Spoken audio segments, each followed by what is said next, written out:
ದಾವಣಗೆರೆಯಲ್ಲಿ ಸರ್ಕಾರದ ಅನುದಾನದಲ್ಲಿ ಕಟ್ಟಿದ್ದ ಸಂರಚನೆಗಳಿಗೆ ಜೀವಂತ ರಾಜಕಾರಣಿಗಳ ಹೆಸರು ಇಡಲಾಗಿದೆ.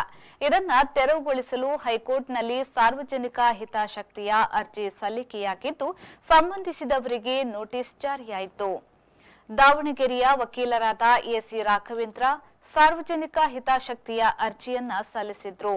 ಹಿಂದೆ ಚನ್ನಗಿರಿಯಲ್ಲಿ ಕ್ರೀಡಾಂಗಣಕ್ಕೆ ಶಾಸಕ ಮಾಡಾಳು ವಿರೂಪಾಕ್ಷಪ್ಪ ಹೆಸರು ಇಟ್ಟದನ್ನ ಬದಲಿಸಿ ತಾಲೂಕು ಕ್ರೀಡಾಂಗಣ ಮಾಡಿದ್ದನ್ನ ಸಹ ಅರ್ಜಿದಾರರು ಎತ್ತಿ ಹೇಳಿದ್ದಾರೆ. ದಾವಣಗೆರೆಯಲ್ಲಿ ಹೊಸದಾಗಿಸಿದ ಬಸ್ ನಿಲ್ದಾಣಕ್ಕೆ ಶಾಮನೂರು ಶಿವಶಂಕರಪ್ಪ ಹೆಸರು ಇಡಲಾಗಿದೆ. ಇಂಥದ್ದನ್ನ ಅರ್ಜಿದಾರರು ಆಕ್ಷೇಪಿಸಿದ್ದಾರೆ. ಇದನ್ನ ವಿಚಾರಣೆ ನಡೆಸಿದ ಉಚ್ಚ ನ್ಯಾಯಾಲಯದ ಮುಖ್ಯ ನ್ಯಾಯಮೂರ್ತಿ ಎನ್ವಿ ಅಂಜಾರಿಯಾ ಮತ್ತು ಜಸ್ಟಿಸ್ ಕೃಷ್ಣ ಎಸ್ ದೀಕ್ಷಿತ್ ಅವರಿದ್ದ ಪೀಠವು ದಾವಣಗೆರೆ ಜಿಲ್ಲಾಧಿಕಾರಿ ಸಚಿವ ಮಲ್ಲಿಕಾರ್ಜುನ್ ಮೊದಲಾದವರಿಗೆ ವಿವರಣೆ ಕೇಳಿ ನೋಟಿಸ್ ಜಾರಿ ಮಾಡಿತ್ತು.